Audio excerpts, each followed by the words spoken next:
Baru-baru ini aku melihat beberapa pemain profesional di bendungan dikalahkan menjadi Lolita. Teman-teman, mereka hanya belum terbiasa dengan ritme bendungan, bukan karena mereka buruk. Setelah mereka terbiasa dengan bendungan, kita yang tua dan bodoh akan sengsara. Mengapa bendungan begitu populer? Karena ini adalah peta yang pertama kali diakses oleh semua pemain. Sebagian besar orang menyukainya sejak awal.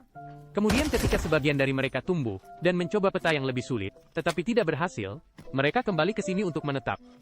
Jadi, gayanya sangat beragam. Inilah mengapa saya suka bermain di bendungan. Selain tidak bisa bermain di peta yang lebih sulit, saya juga bisa mengembangkan gaya bermain favorit saya di sini. Baik itu Nox atau Hexclaw, di bendungan, itu seperti Thai boxing, dengan mudah dikalahkan. Namun, sambil mendominasi, kita harus memperhatikan jika lawan mengenakan perlengkapan tingkat 6. Kita yang menggunakan perlengkapan tingkat rendah tidak akan bisa mengalahkan mereka. Dalam pertandingan ini, saya akhirnya menemukan seseorang. Akibatnya, setelah menembaknya, mari kita lihat VCR-nya. 1, 2, 3, 4, 5, 6, 7, 8, tersisa 81 HP. Trik tingkat 6, ditambah helm komandan GTI 5 tingkat 6. Sebenarnya, kita untung. Bagaimanapun, kita mengeluarkan 250.000 untuk perlengkapan. Dan menghancurkan helm lapis baja jutaan mereka. Senjata apapun bisa dimainkan di bendungan. Kecuali AK-70U. Saya akan menunjukkan bagaimana menggunakan shotgun seharga kurang dari 100.000 ini. Inti bermain shotgun adalah mendekat. Pada saat ini, kita hanya perlu menusuk sekali. Setelah mengungkapkan posisi mereka, langsung serang. Mereka mundur. Terkena api. Kita bisa berganti posisi. Memanfaatkan atribut peningkatan kecepatan Hexclaw yang misterius. Langsung ganti posisi. Tunggu mereka terperangkap. Pada saat ini, mereka masih mengira saya di lantai 2. Kali ini, mereka jatuh ke dalam jebakan. Tusuk dari belakang untuk mengungkap. Kemudian isi kembali pelurunya. Siap melempar flash untuk menyerang. Langsung lempar flash ke kiri dan berlari keluar dari flash. Entah mereka terhindar, atau mereka terflash. Sangat mudah. Selanjutnya, mari kita bahas peluang loot di bendungan. Apakah kalian menyadari bahwa peluang mendapatkan kartu di bendungan sangat tinggi? Terutama di ruangan kecil ini. Kemudian, di kolam limbah timur, di area konstruksi. Untuk wadah kecil seperti ini, jangan berpikir. Cukup cari di lantai 2 dan lantai 3. Selama itu muncul, pasti akan mendapatkan loot merah. Apakah ruangan kartu ini menguntungkan atau tidak? Pada dasarnya tergantung pada apakah Anda bisa membawanya keluar. Menurut saya, ini adalah perbaikan yang seimbang. Namun, ruangan kartu itu sendiri memiliki unsur keberuntungan di dalamnya. Jadi, apakah Anda bahagia atau tidak, tetap tergantung pada keberuntungan. Untuk sukses di bendungan, ada 2 faktor penting. Salah satunya adalah apakah lawan memiliki agen seperti Hexclaw atau Lunatic yang aktif di zona ini. Jika tidak, saya akan segera naik. Faktor lainnya adalah, apakah Anda orang terakhir yang ikut campur dalam perkelahian di bendungan. Karena di bendungan, pertempuran bisa cepat terjadi. Kembali ke pertempuran, kali ini kita berjalan ke arah ini. Jangan beri mereka kesempatan untuk menembak dari tangga. Mengapa Nox begitu kuat di bendungan? Karena ada terlalu banyak jalan untuk mengepung. Selama Anda tahu jalannya, Anda bisa melakukan apa saja. Lukai 1, jatuhkan 1. Kita langsung berputar lewat ambang jendela. 1 lari ke belakang. 1 lagi di sini, menyembuhkan diri. Kita langsung habisi yang ini. Yang satunya lagi datang, lempar frisbee di tempat. Lalu langsung lompat ke air, habisi.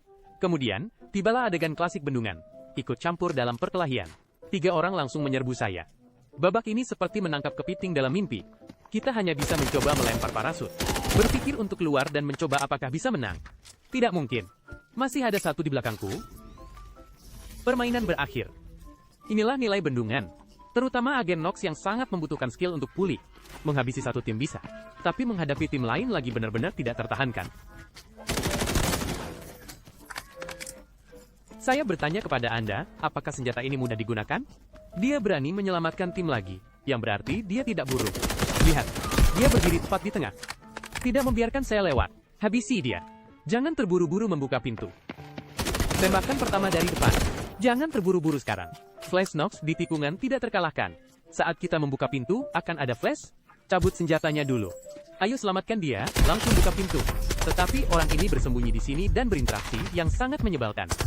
Oke, saya masuk lewat pintu dan langsung melempar flash. Lawan menembak duluan. Dia juga terkena flash. Sekarang kita bersembunyi di sisi pintu kiri. Lalu lempar bom hitam. Lawan juga melempar panah listrik. 2 HP tersisa.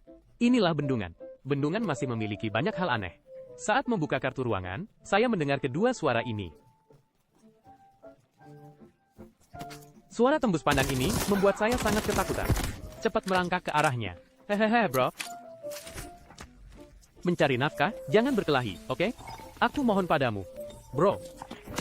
Aku akan berlutut untukmu. Manusia api berlutut di sini.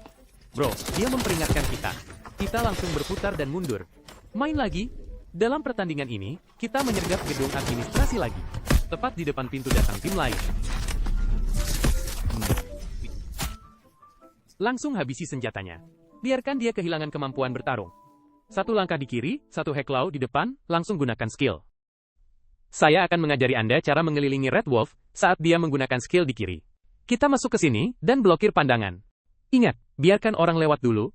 Ada satu orang di kanan kita. Kita habisi yang di kiri dulu.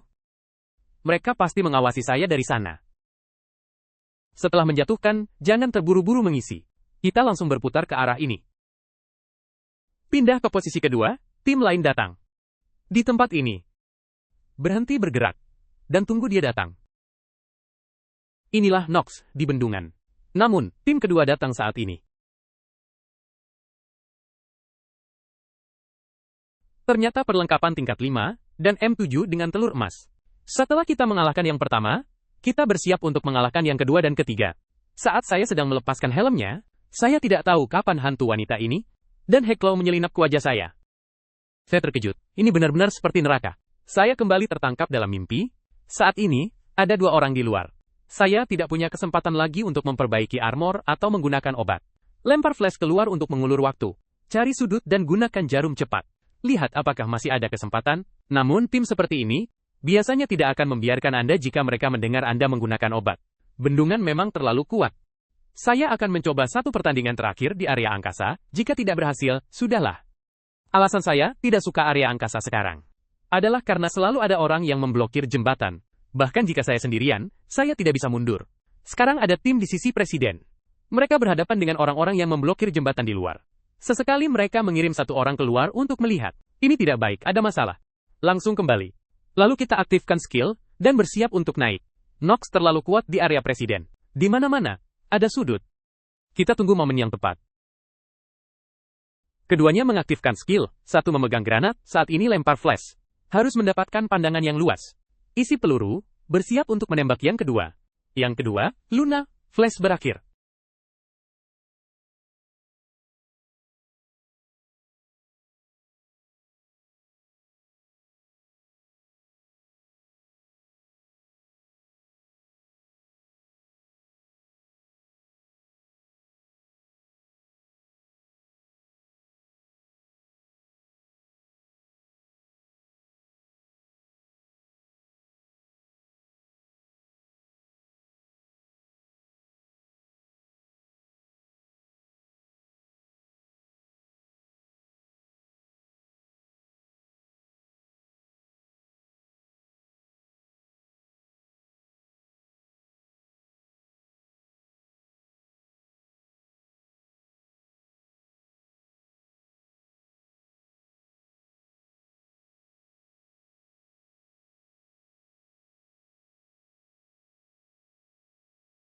Keduanya tidak mendengar langkah kaki saya. Mereka mengira saya sudah lari keluar. Langsung tarik mundur. Tapi saya tidak tahu dari mana datangnya orang ketiga. Orang ketiga yang sengaja bergabung. Ternyata adalah Vyborg yang sendirian di gunung. Saya benar-benar tidak punya pilihan. Saya hanya bisa keluar. Akun ini memang sangat sulit. Mau tak mau, saya harus membayar untuk mundur. Saya juga merasa seperti akan dikalahkan menjadi Lolita. Saya akan coba lagi malam ini.